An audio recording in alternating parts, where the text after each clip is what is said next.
नमो नमः। अहमस्मि डॉक्टर रामकुमार झा, अंशकालिक सहायक प्राचार्य, ज्योतिष विभाग, पूर्णिमा राम प्रताप संस्कृत महाविद्यालय, बैगनी, दरभंगा। इदानीं मया वर्गमूलानयनं विवेच्यते। त्यक्त्वान्त्याद्विषमात् कृतिं द्विगुणेन मूलं शमे तद्धृते त्यक्त्वा लब्धकृतिं तदाद्य विषमाल् लब्धं द्विनिघ्नं न्यसेत्। पंक्त्यां पंक्तिहृते शमेन्य विषमात् त्यक्त्वाप्तवर्गं फलं पंक्त्यां तद्विगुणं न्यसेदिति मोहुः पंक्तिर्दलं स्यात् पदम्। अर्थात अन्त्यात् विषमात् अंकात् कृतिं त्यक्त्वा विशुद्ध्य मूलं द्विगुणयेत्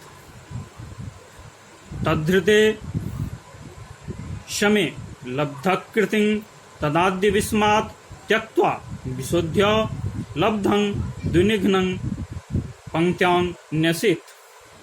शमे पंक्तिहृदे अन्य विषमात् आप्तवर्गं फलं त्यक्त्वा विशोध्य तद्विगुणं पंक्त्यां न्यसेत् इति मोहुः बारंबारं क्रिया कार्या तदा पंक्तेः दलम् अर्धं पदं मूलं स्यात्। अर्थात जिस संख्या का वर्गमूल निकालना हो उसके अंतिम विषम अंक में जिस संख्या का वर्ग घटे उसको घटाकर उसी संख्या को दुना करके सम अंक में भाग दे। लब्धि के वर्ग को आद्य विषम में घटाकर लब्धि को दुना कर एक स्थान में रखकर सम अंक में भाग दे। तब लब्धि के वर्ग को अन्य विषम में घटा दे। मूल को दुना कर पंक्ति में रखे। इस प्रकार जब तक अंक निशेष न हो जाए तब तक क्रिया करनी चाहिए। अंत में पंक्ति का आधा वर्गमूल हो जाए।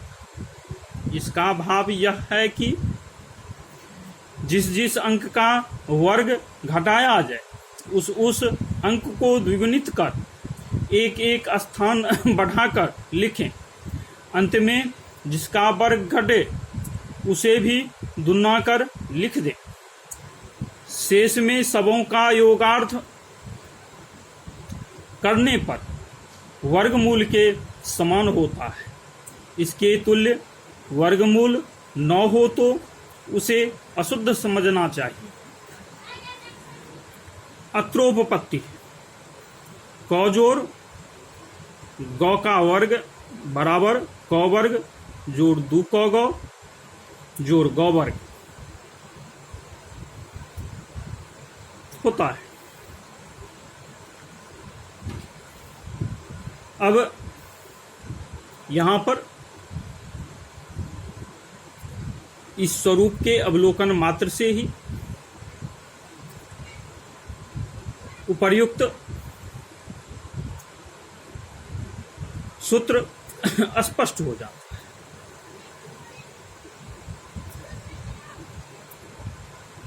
अत्र अस्य स्वरूपावलोकनेन स्पष्टं ज्ञायते यत्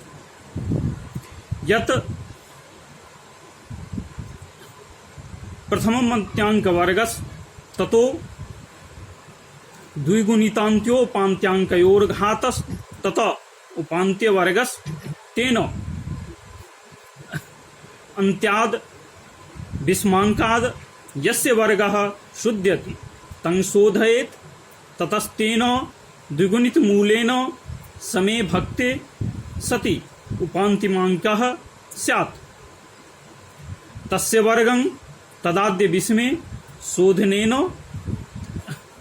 मूलं स्यात्।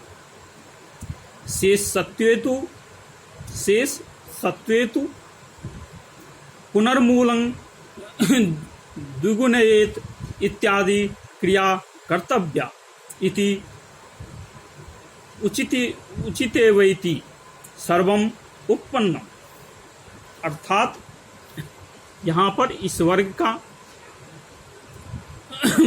वर्ग के स्वरूप का अवलोकन मात्र करने से ही स्पष्ट ज्ञात होता है कि इस वर्ग के स्वरूप में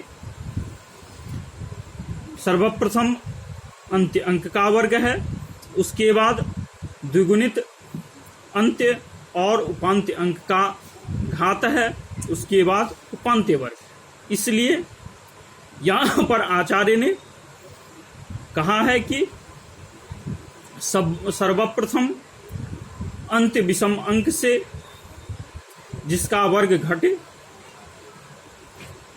उसको घटा लेना चाहिए। उसके बाद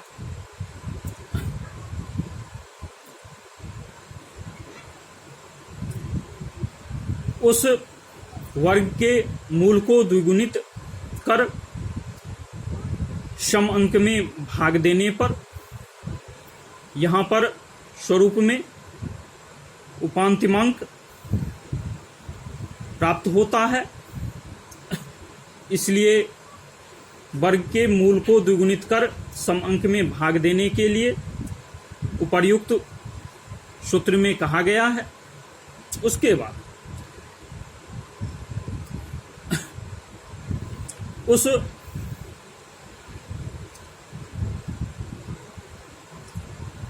उपांतिमांक जो लब्ध फल प्राप्त होता है उसके वर्ग को यहाँ पर आचार्य ने आद्य विषमांक से घटाने के लिए कहे हैं। इस प्रकार क्रिया करने पर मूल प्राप्त हो जाता है।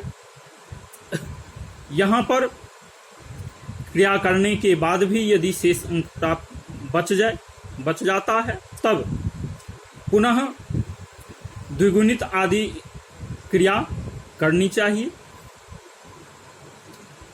इसलिए आचार्य ने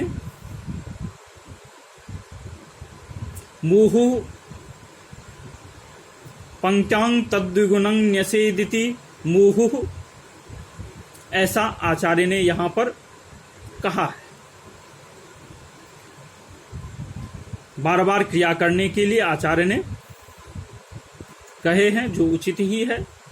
इस प्रकार आचार्योक्त मूलानयन प्रकार उत्पन्न हो जाता है। इत्यलमिति शम।